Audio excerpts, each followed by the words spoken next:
Assalomu alaykum hurmatli tomoshabinlar.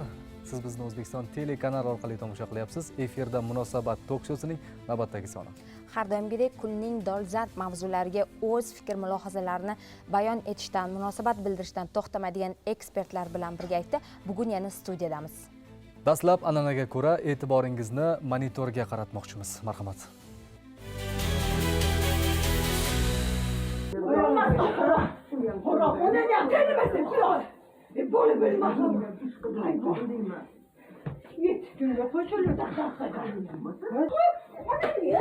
Vay.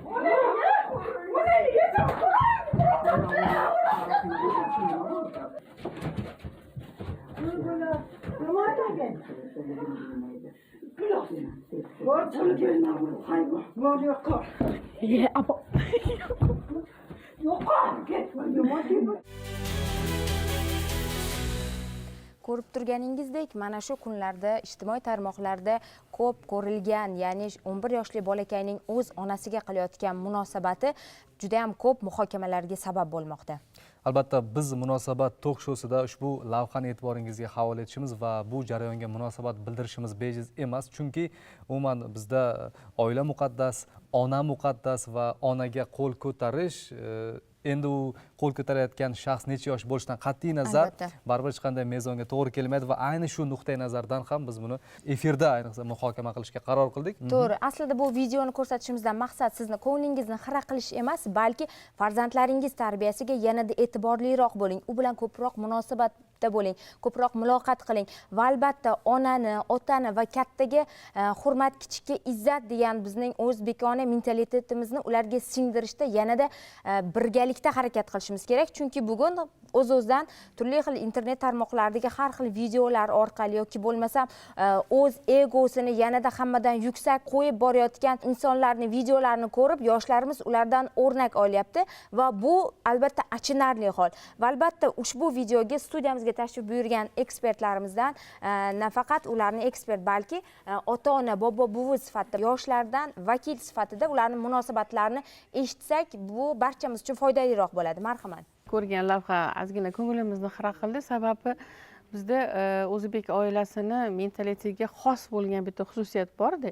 Hech qachon ota-onaga qo'l ko'tarish yo'lda tursa, hatto ko'ziga tik qarash ham mumkin bo'lmagan. Bu bizni asrdan asrga o'tib kelayotgan an'analarimizdan biri hisoblanadi va albatta bu bolani masalan sharoitida shu 12 yoshida shu darajaga yetishiga nafaqatgina bu yosh shu bolani o'zi, balki oilaviy muhit ham sabab bo'lgan. Albatta bu hech qachon masalan bir farzandingiz sizni o'zidan o'zi yomon yo'lga kirmaydi. Uni qaysidir tomondan yo nazoratingizda susaytirgan bo'lasiz, yo bee'tibor qolgan bo'lasiz, yoki o'zingiz unga xuddi shunaqa namuna bo'layotgan bo'lasiz. Shuning uchun ham biz hozir bu yerda bu bolani ayblashdan avval uni ota-onasiga savol berib, uni ota-onasi bilan gaplashishimiz kerak deb o'ylayman, chunki tarbiyada, farzand tarbiyasida birinchi javobgar shaxs bu ota va ona bo'ladi.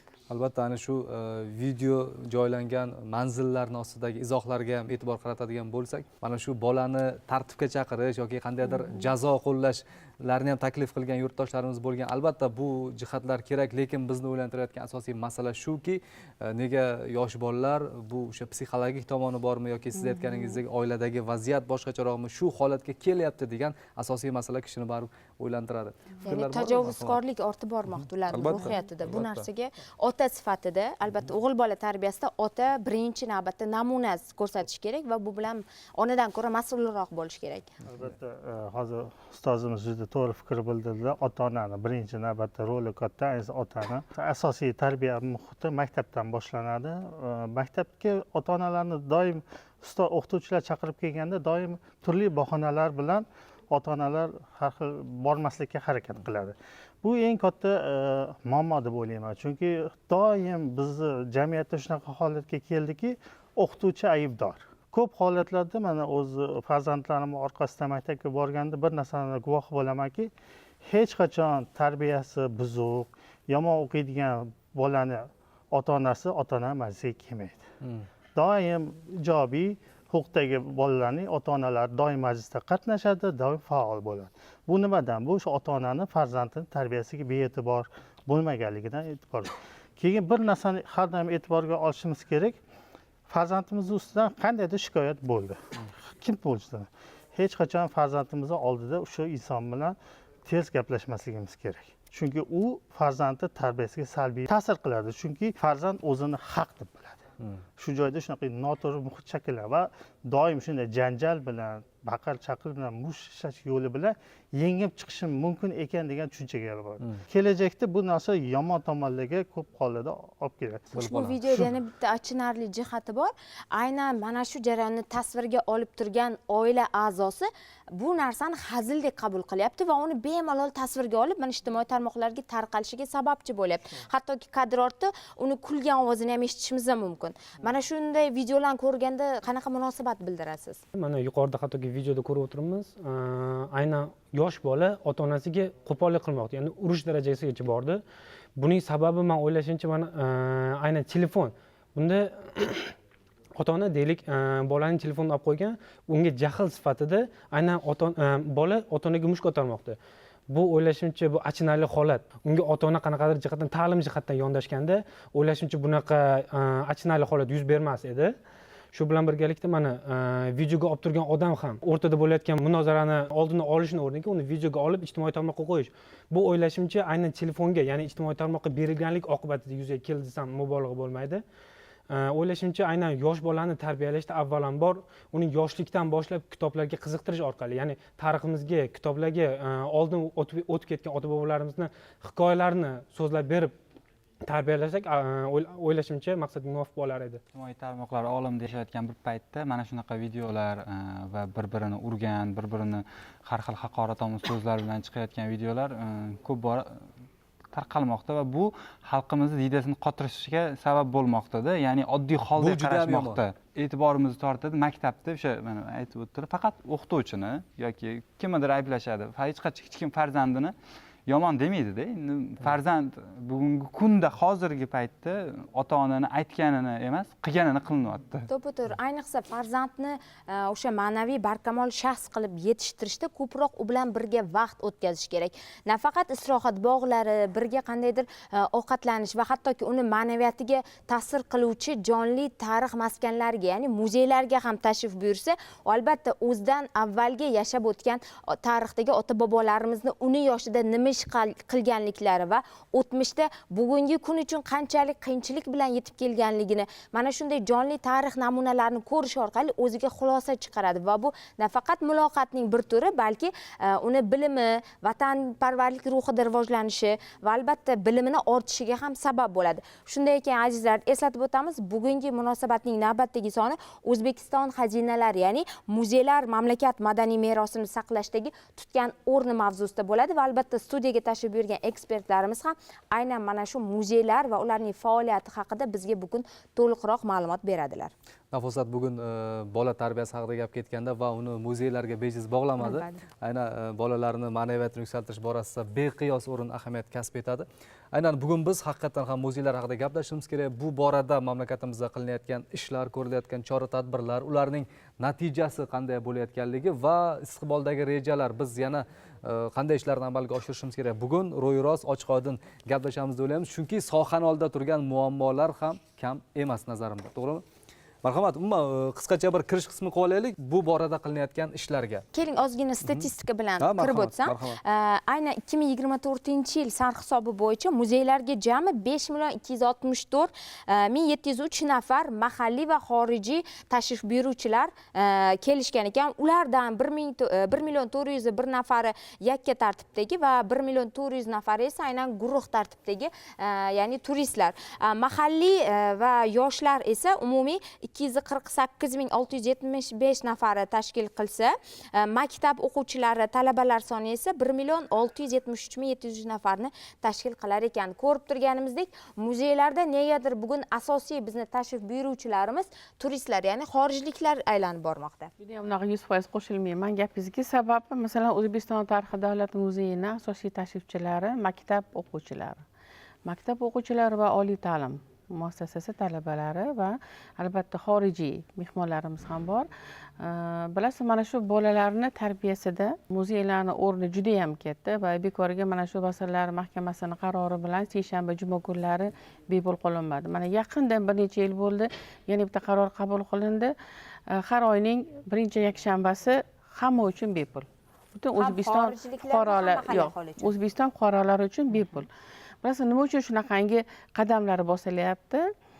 Insonlarni, yoshlarni muzeyga jalb qilish uchun. Mana hozir biz ko'rgan rolikimizda ham masalan ozgina bo'lsa-da, bilasizmi, farzandlarimizni bo'sh qo'ysak, faqatgina maktabga borib kelgani bilan cheklansak, boshqa narsalarga, jamiyatga qo'shmasak ularni, u qanchalik ko'p jamiyatdan uzoq bo'lsa, shunchalik ko'p kech aqli rivojlanadi. Qaysi ma'noda? U masalan maktabda juda ham yaxshi o'qishi mumkin, lekin unda jamiyatga nisbatan immunitet hosil bo'lmaydi. Ya'ni bu masalan muzeylarga boradi, teatrga boradi. Mayli kinolarga ham borsin, lekin kinolarni ham har xili bor mazmun jihatdan. Lekin u mana shu joylarga bir necha marta borgandan keyin u bir yilda bitta yoki 10 yilda bir marta muzeyga borgandek emas, tez borib turganda muzeylarga uni o'zini shaxsiy fikri, shaxsiy munosabati paydo bo'ladi. Buni biz bog'cha davridanoq yo'lga qo'yishimiz kerak. Afsuski, 10 yildan beri harakat qilaman maktabgacha ta'lim muassasalarini muzeylarga jalb etish masalasini. Chunki butun dunyoda bog'cha yoshidan boshlab bolalarni ko'rgazmalarga, muzeylarga, kutubxonalarga olib borish an'anasi bor. Bu 100 yil bo'ldi bu an'anaga. Albatta, butun dunyoda. Nima uchun ular birinchi o'rinda qayerga borsalar ham yugurgilab muzeyga borib ko'rishadi. Nima bo'lsa ham muzeylarni borib ko'rishadi. Ular uyda o'tirgan holda internetga kirib O'zbekistonga keladigan bo'lsa, qaysi muzeyga borsa nimani ko'ra oladi. Shu narsani bilib, adresini aniqlab, to'ppa-to'g'ri shu yerga keladi. Buning uchun insonni o'zi, masalan, tafakkuri keng, mulohazali, nimani ko'rishni xohlayotganini yoshligidan agar shakllanib borgan bo'lsa, u o'zini oldiga shunday reja qo'ya oladi. Agar uni hech qanday rejasi bo'lmasa, u qayerga borishni ham bilmaydi. Shuning uchun ham muzeylar nima uchun kerak? Muzeylar bu O'zbekiston tarixi davlat muzeyi bo'ladimi, tabiat muzeyi bo'ladimi, san'at muzeyi bo'ladimi yoki shon sharaf muzeyi bo'ladimi? Biz mana shu tarix kitoblarini agar yaxshilab yozadigan bo'lsak, butun tariximizni 100 jilddan kamlik qiladi.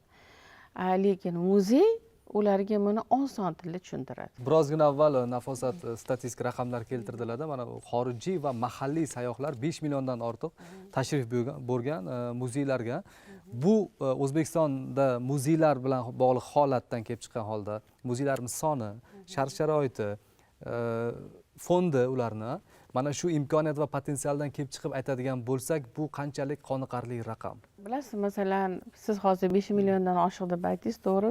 Reja ham bor, turistlarning sonini muzeylarga kelishini ko'paytirish. Mana oxirgi mana shu pandemiyadan keyin O'zbekistonga nisbatan bo'lgan munosabat, prezidentimizning olib borayotgan islohotlari, tezkorlikda olinayotgan natijalar va ularni amaliyotga tatbiqi. Mana shu narsalar butun dunyoni O'zbekistonga bo'lgan qiziqishini 200% ga oshirib yubordi.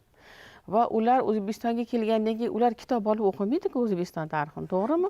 Ular shunday muzeyga kirishadi. Mana masalan o'zimizning muzeyini misolida ham ko'ryapman-da. Masalan, turistlarning geografiyasi o'zgarib ketdi. Qaysi ma'noda? Oldin faqat Fransiyadan, Koreyadan, Yaponiyadan kelgan bo'lsa, hozir Xitoy, Malayziya, Saudiya Arabistoni, hatto Afg'onistondan ham kelishdi. Yoshi o'zgargandir, oldin faqat yosh katta. Hamma narsa o'zgarib ketdi. Keling, mana shu o'rinda yana bir savol. Bugungi kunda muzeylarga tub aholi, ya'ni mahalliy aholi va xorijliklarning kirish narxi qanchalik bir-biridan farq qiladi? Bu ham yaxshi savol berdingiz, chunki bu muammoli savol. Mana bizda juda ko'p biz muzeylarga bordik. Meni birinchi vazifam muzeyga borganda uni press-kurantini ko'raman. Mahalliyga necha pul, xorijliklarga necha pul. Juda ko'p muzeylarda masalan 50% deb olaylik, deyarli bir xil hamma uchun va ko'pgina muzeylarda har xil. Qaysi ma'noda? Masalan, sizga kirish biletingiz 100 ming so'm bo'lsa, keling mana $10 deylik, lekin men uni Nyu-Yorkka borganimda ataylab o'rgandim. Nyu-York muzeyida eng tagiga kichkinagina izoh yozib qo'yibdi. Agar u shu Nyu-York shahrining fuqarosi bo'lsa yoki talaba bo'lsa, guvohnomasini ko'rsatsa, unga 50% chegirma bor degan. Menga shu yo'nalish yoqdi. Sababi bizda masalan mahalliy fuqarolarga arzon, chet elliklarga qimmatroq qilsak, shundan ozgina noroziliklar paydo bo'ldi. Nimaga ularga arzon, bizga qimmat degan. Lekin biz ham boshqa xorijiy muzeylarga borganda xuddi shunaqa albatta mana shuni anaqaga aytib o'tmoqchi duch edim. kelamiz. Chunki men ham Xuddi bir necha shunday. marotaba xorij safarlariga borganda o'z fuqarolari aholiga siz aytib o'tganingizdek o'sha muzey kartalari bo'lar ekan ularda bizdagi hozirgi transport kartalariga o'xshagan o'z rasmi bilan va u siz aytganingizdek 50% emas bir necha 70%gacha arzon ekan o'z aholisiga va xorijliklarga u yaxshigina oradagi farq qanchagina masalan o'z aholisiga $5 desak agar AQSh dollarida hisoblaydigan bo'lsak xorijliklar uchun 60, 50, $40 ya'ni o'sha muzeyni qanchalik u yerdagi eksponatlarni nodirligiga qarab o'zgarib borar ekan lekin bizda esa hozir bizdagi vaziyat masalan o'z aslida ham mana shu chegirmalarsiz ham qimmat emas degan xulosa ham bo'lishi mumkin-da. Bu haqda ham baribir gapirishimiz kerak. Agar chegirmasiz ham qimmat bo'lmayotgan bo'lsa, hozir narx haqida gap ketganda men bitta jihatga to'xtalaylik. Mana hozirgina opa aytdilarki, ta'lim muassasalari o'quvchilari aksariyat ishtirok etadi deyilyapti-da. Endi u tashriflar belgilangan dastur va rejalar asosida amalga oshiriladi-da. Aytmoqchimanki, mana shu guruhga siz muzeyga borasiz ertaga degandan keyin 30 kishi ta'lim olayotgan bo'lsa, 30 kishi boradi. O'z xohishi bilan boradigan sayyohlar yoki o'sha turistga boruvchilar biz uchun juda ham qimmatli tashrif buyuruvchilar. Bunga biza ko'proq ahamiyat berishimiz kerak. Ya'ni narxlarni oshirish emas, bu qaysidir ma'noda o'sha o'z qonun qoidalari tartibga solish bo'ladi va albatta xorijliklar mana shuncha qimmat to'lovni qilib muzeyga kiryapti, tashrif buyuryapti. Demak, bu yerda qandaydir shuncha dunyoni boshqa chetidan kelyapti. Men ham bolamni olib kiray, shuncha menda imtiyoz bor ekan degan balki. Oxirgi marta qachon muzeyga bordingiz siz? Men o'zim 2 hafta oldin bordim. Nech pul ekan? O'zbekiston emas, xorijda edim. Xorij muzeyiga. O'zbekistondagi hozir narx haqida men qimmat demoqchi emasman-da. Hozir shuncha pul to'lab kiriladi deyapti-ku.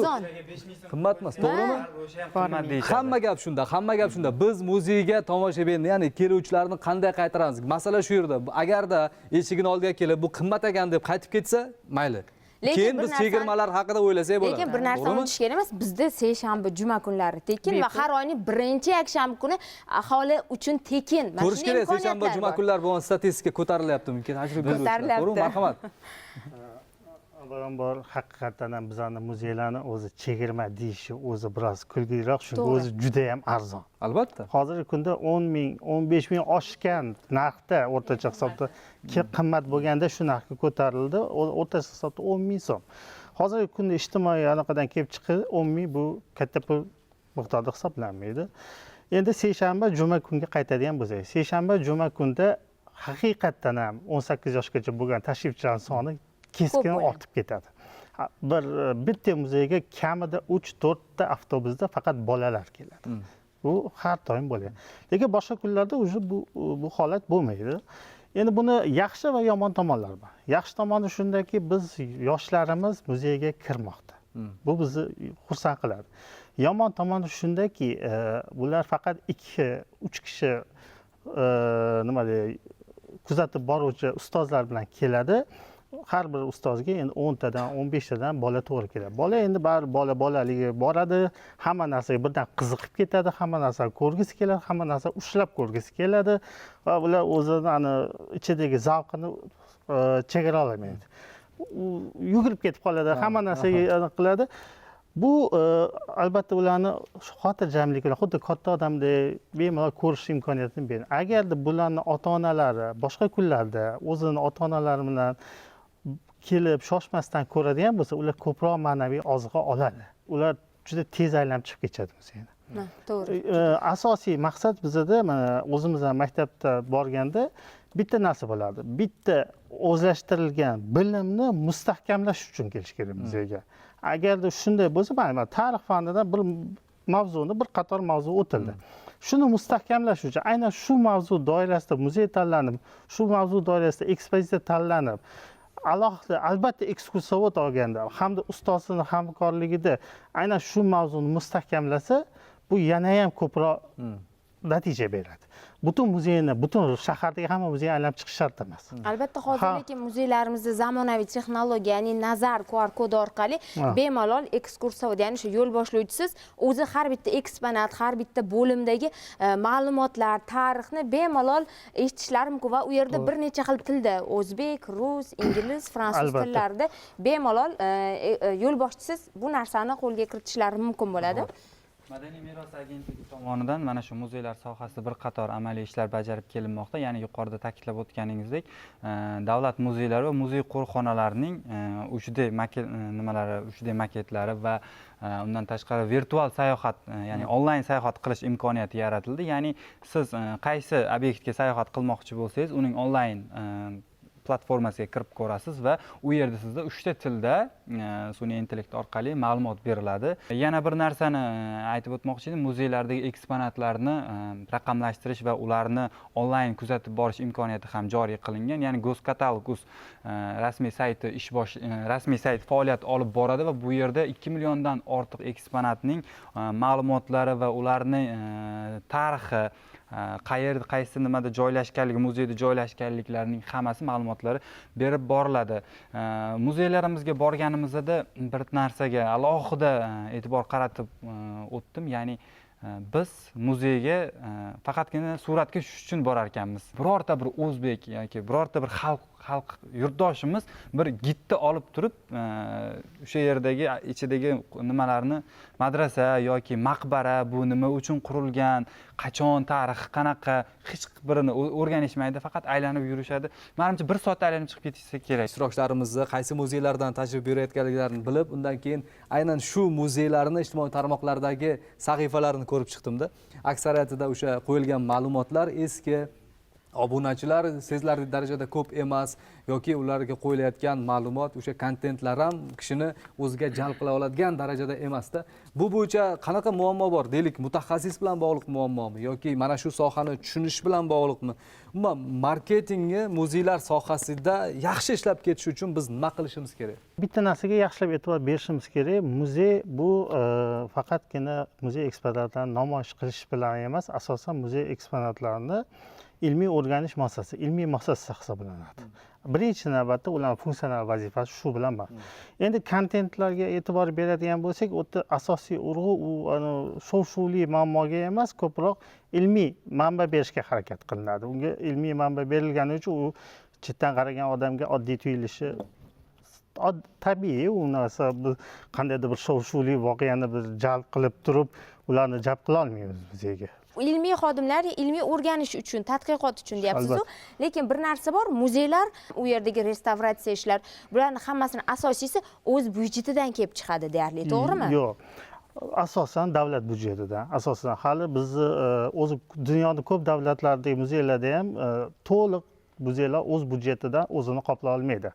O'zbekiston muzeylarini ham asosan necha foiz davlat byudjeti, necha foiz o'z byudjetiga qaratilgan? Misol uchun asosan Samarqand, Buxoro va Xiva xorijiy sayyohlar bilan mavjud bo'lgan muzeylarimizni eng diqqatga sazovor joylarida ham bir 50% gachasi o'z mablag'idan qoplay oladi. Imkoniyatidan kelib chiqadi. Qolgan muzeylarimiz asosan davlat byudjeti. Chunki sayyoh soni o'ta ko'p emas.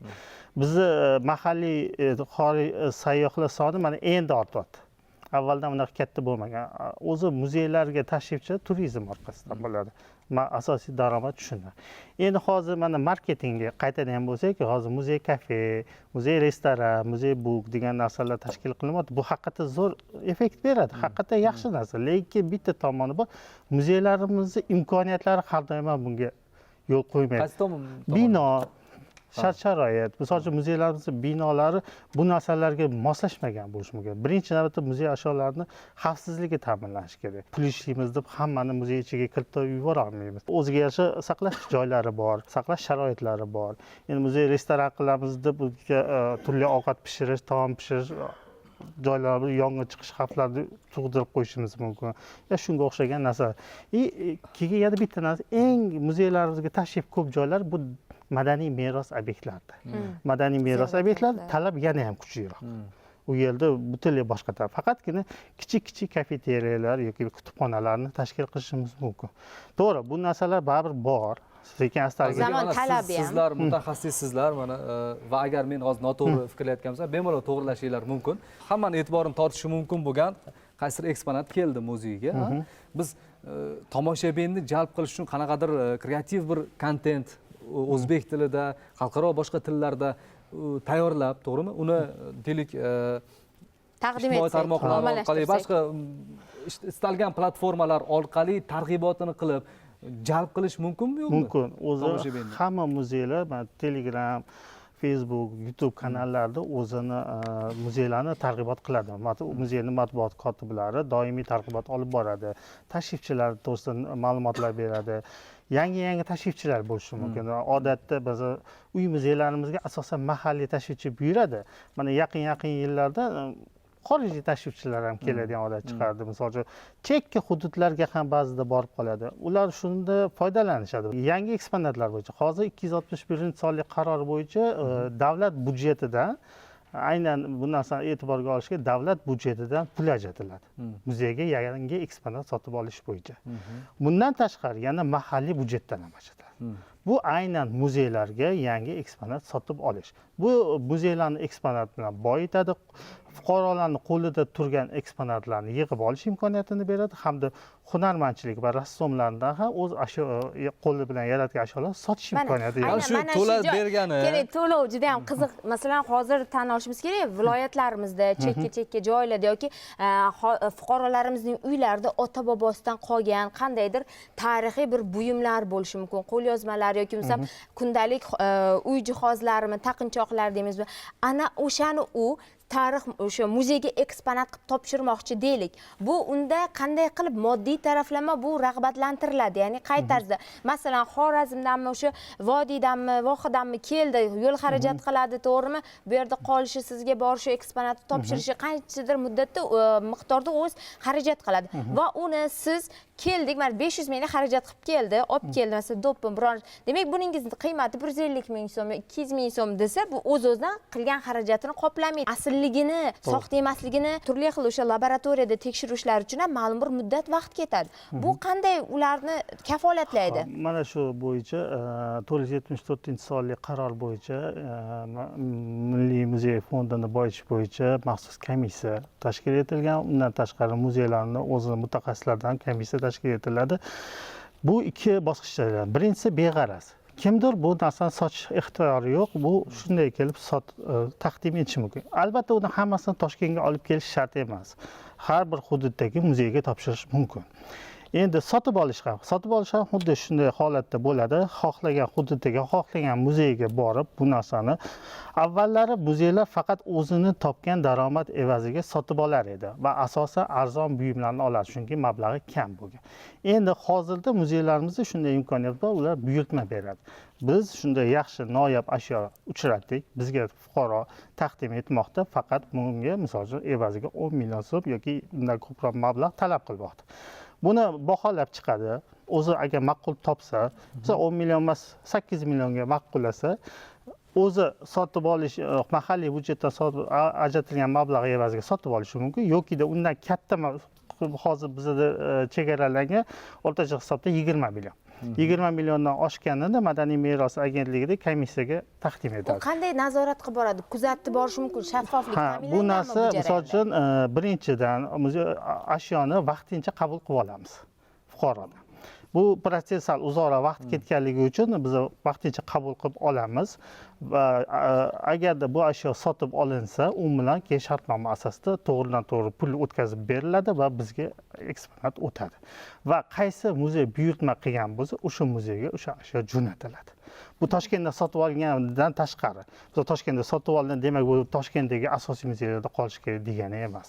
Buni misol endi mablag' cheklanganligi uchun eng yaxshi narsalar olishga harakat qilinadi. Agentlik tarafdan bugungi kungacha eng qimmat eksponat aholi tomonidan taqdim etilgan necha pulgacha miqdorni? Hozir endi har xil taxminan qimmat 40-50 million, demak 100 milliongacha ham bor. Bor. Endi bu misol uchun kolleksiyalar bo'lib qoladi.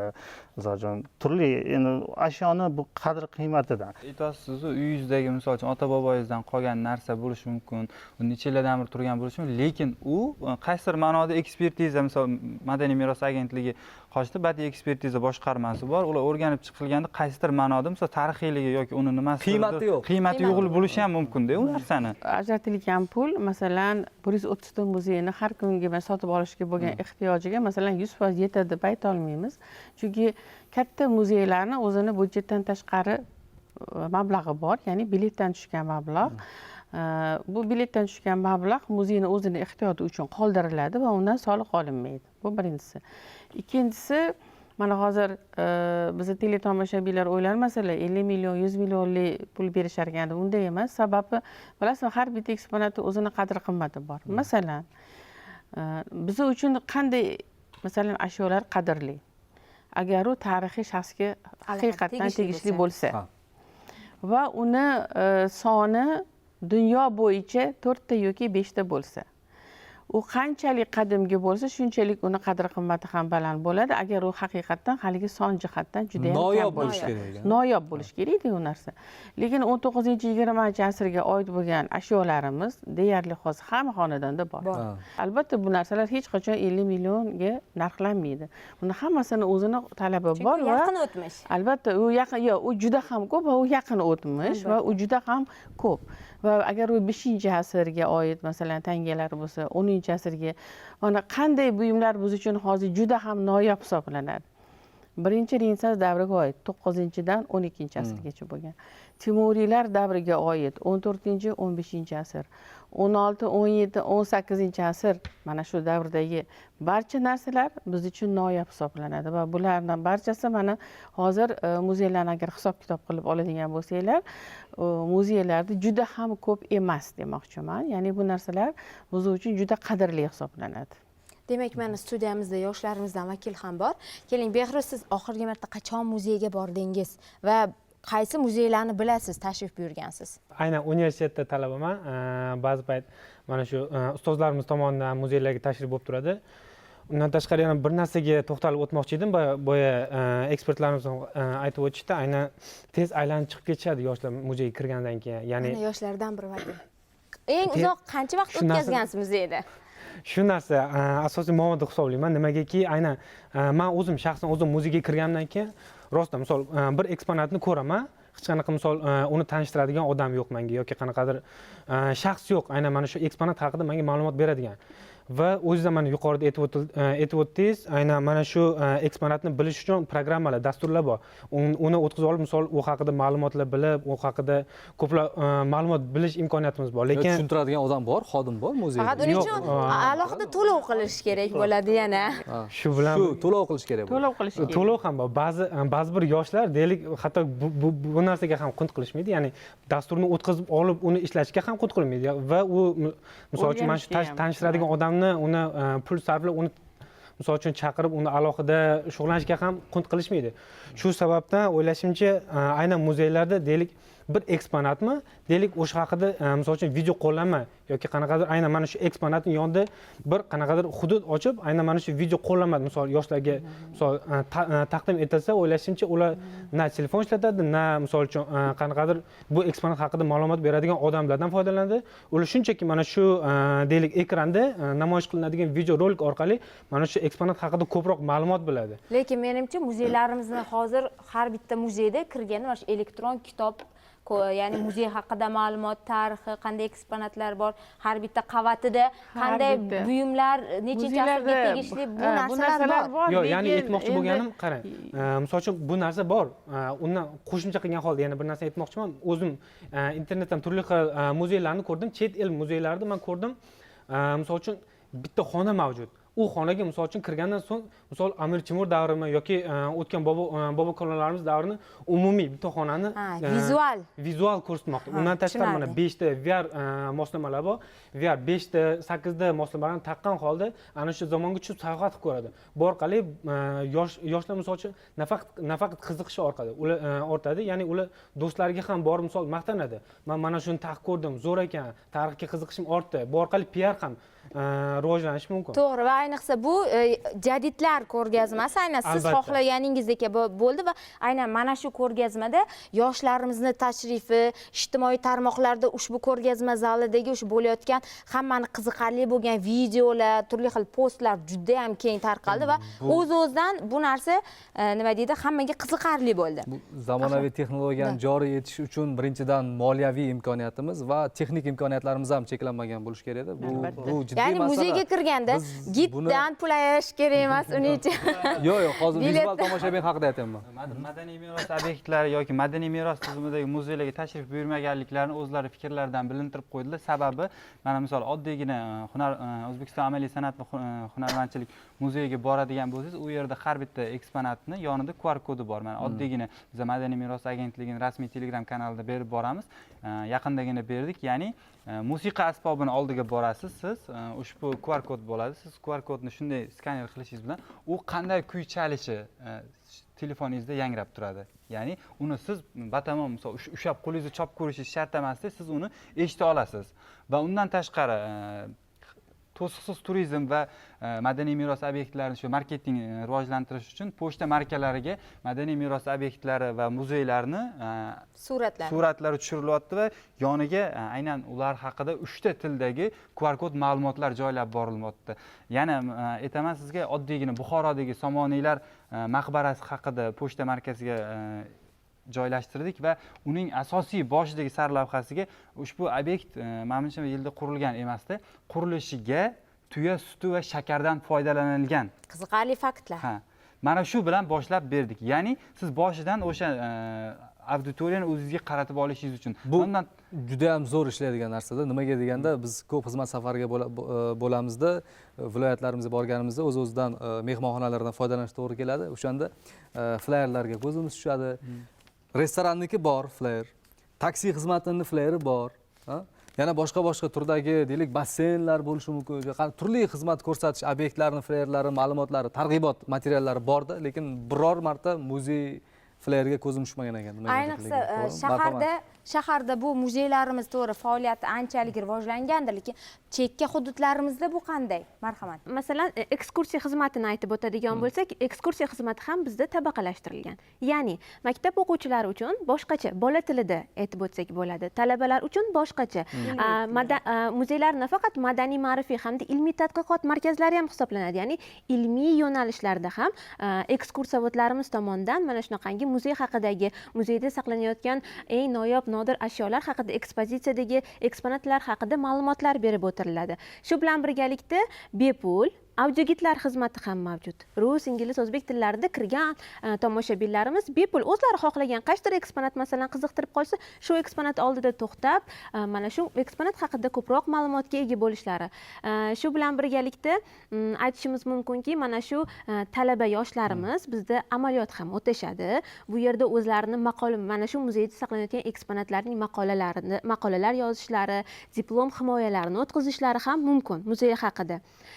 Yana targ'ibot tashviqot ishlariga keladigan bo'lsak, bular aytdilarki, o'tirgan holatda onlayn virtual muzeylarimiz ham o'z faoliyatini yuritmoqda. Ya'ni muzeyning veb sahifalariga kirgan holatda muzeyning virtual sayohat qilishlari, bu nafaqat mahalliy aholi, balki xorijiy sayyohlarimizda ham juda ham katta qiziqish bor. Mana shu o'zgarishlar sonini oshishiga xizmat qilyaptimi? Tahlil bor-ku baribir, to'g'rimi? Mana sizlar xizmat turini oshiryapsizlar, imkoniyat, qulaylik yaratyapsizlar. Tashrif buyuruvchilar soni rostdan oshyaptimi? Albatta.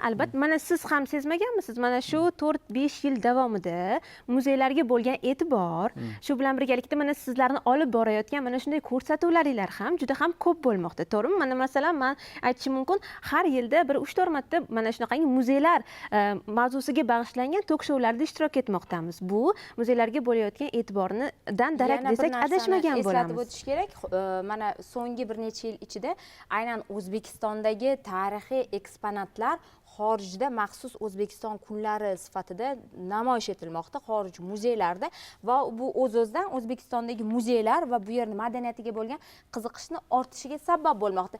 Keling, endi biz hozir targ'ibot haqida gapiryapmiz, boshqa masalan muzey ishlarini rivojlantirish haqida gapiryapmiz, lekin nafaqat davlat muzeylaridan tashqari bugungi kunda mamlakatimizda uy muzeylari ham o'z faoliyatini olib boradi va ular qanchalik o'sha moddiy taraflama o'z-o'zini qoplash nechi foiz o'sha davlat tarafidan ularni mana shu ma'lum bir mashhur shaxsni yashagan hovlisi, yashashgan muhiti, ishlatilgan jihozlarni uni kelajak avlodga o'sha bus-butun holda saqlash uchun restavratsiya ishlari albatta talab bo'ladi va bu o'z-o'zidan bu xizmat yuqori moddiy taraflama juda ham u katta muzeylar ham summani. davlat nazoratida ular ham. Muzeylarimiz ikki turga bo'linadi, davlat va nodavlat. Uy muzeylarimiz mutlaqo bepul, shu boisdan to'liq davlat dotatsiyasida o'tiradi. Ularning hamma sarf xarajatlari, hamma restavratsiya, elektr energiya, boshqa xarajatlar hammasi davlat tomonidan qoplanadi. Bu tashabbus ikki tomondan bo'ladi, yo oila a'zolari tomonidan birinchi tashabbus yokida o'sha shaxsning faoliyat ko'rsatgan tashkiloti yo shu soha vakillaridan shu insonni nomini abadiylashtirish maqsadida qilinadi. Nodavlat muzeylar unchalik ko'p emas.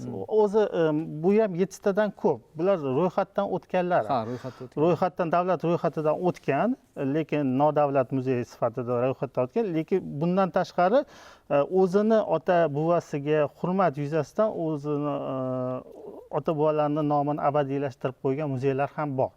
Ular davlat dotatsiyasiga umuman muhtoj emas. O'zlari uchun kelgan tashrifchini qabul qilishadi, kutib olishadi. Faqat ma'naviy ozuqa sifatida foydalanishadi. Azaga men bu tashabbusni qo'llab-quvvatlayman. Rostdan ham bu yaxshi tashabbus, chunki bu yerdan juda ham katta moddiy manfaatdorlik kutilmaydi-da. Lekin bitta narsa bor. Mana shu siz mutaxassislar qanchalik bunga e'tibor berasizlar, ehtimol siz javob berarsiz balki.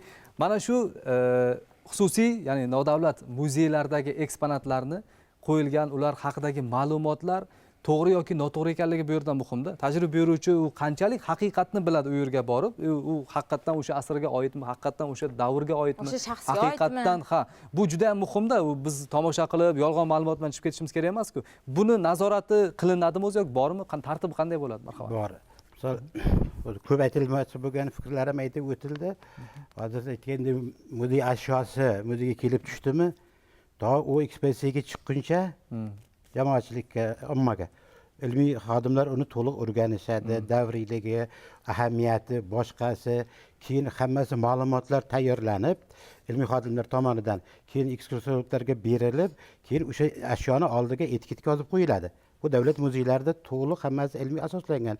Endi nodavlat muzeylarda agar shaxsiy muzeylar bo'ladigan bo'lsa, misol endi u kishini nodavlat o'zi biladi-ku, o'z holatidan kelib chiqadi. Lekin shunday ham muzey ashyolar umuman O'zbekistonga qaralganda davlatga tegishli bo'lmagan qismlari bor-da.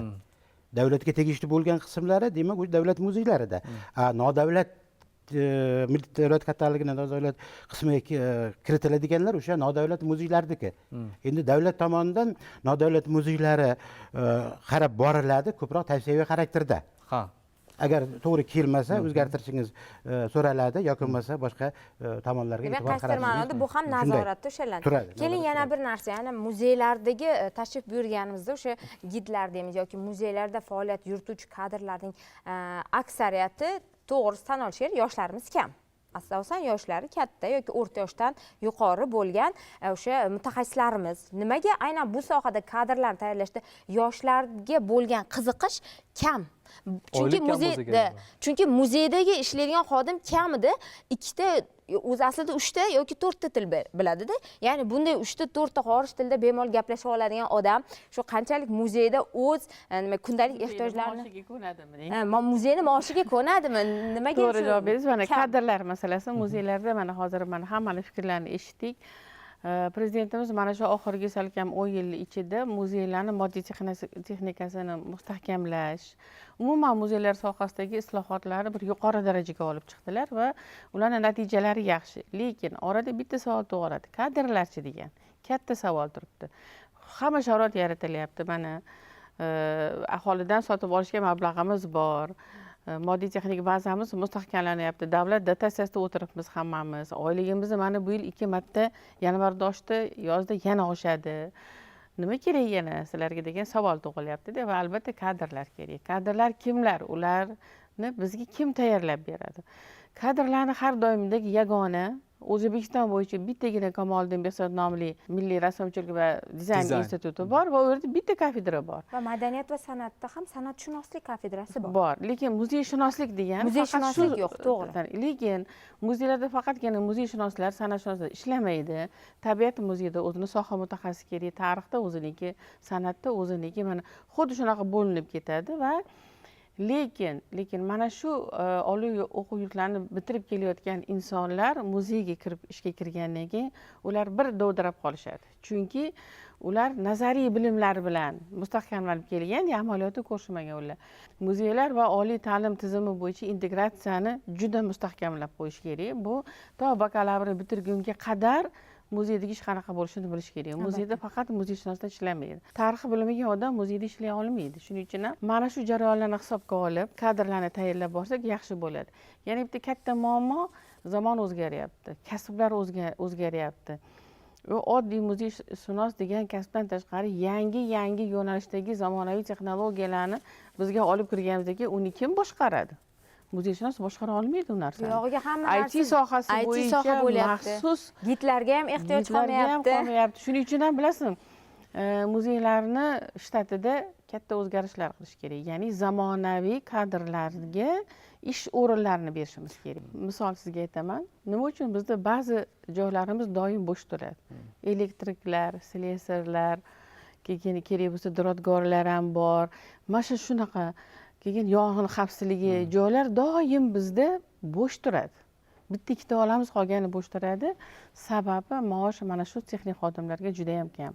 Mana eng tajribali xodimlardan biri. muzeylarda katta ilmiy xodim, kichik ilmiy xodim sifatida tabaqalashtiriladi. Bu muzeylarni ikkiga bo'lamiz. Masalan, ilmiy darajali masalan akademik muzeylarni oyligi o'sha Fanlar akademiyasini ilmiy tekshirishlarni oyligi bilan deyarli teng. Lekin Prezidentimizga xos aytaman. Prezidentimizga juda ham katta rahmat deyman. Juda biz katta harakat qilib 2020-yilda muzeylarda ilmiy darajasi borlarning oyligini agar fan nomzodi bo'lsa 2 barobar, agar doktor bo'lsa 2,5 barobar oshirishga erishdik. Ya'ni siz 3,5 million oylik olayotgan bo'lsangiz, ertaga PhD himoya qilsangiz 7 million oylik olasiz. Agar fan doktori bo'lsangiz 9 million olasiz. Mana meni oyligim fan doktori 9 million. Xo'p, mana men deylik bakalavrni o'sha muzeyshunoslikni tamomladim, keldim. Qaysi ilmiy darajada muzeyda faoliyat yuritishim mumkin va oylik maoshim qancha bo'ladi? Mana siz masalan institutni bitirib keldingiz, bakalavrga alohida, magistrga alohida oylik bor bizda. Masalan, agar siz bosh mutaxassis yoki yetakchi mutaxassis bo'lsangiz 3,5 milliondan mana 4 milliongacha mana oshganda olishingiz mumkin. Endi oshdi oyliklarimiz shu darajada. Agar siz mana shu 3,5-4 million oylik olib, kichik ilmiy xodim yoki PhD himoya qilgan bo'lsangiz, mana 2 ga ko'paytiring. Bu 2020-yildagi prezident qarori bilan mustahkamlab qo'yilgan oylik bu.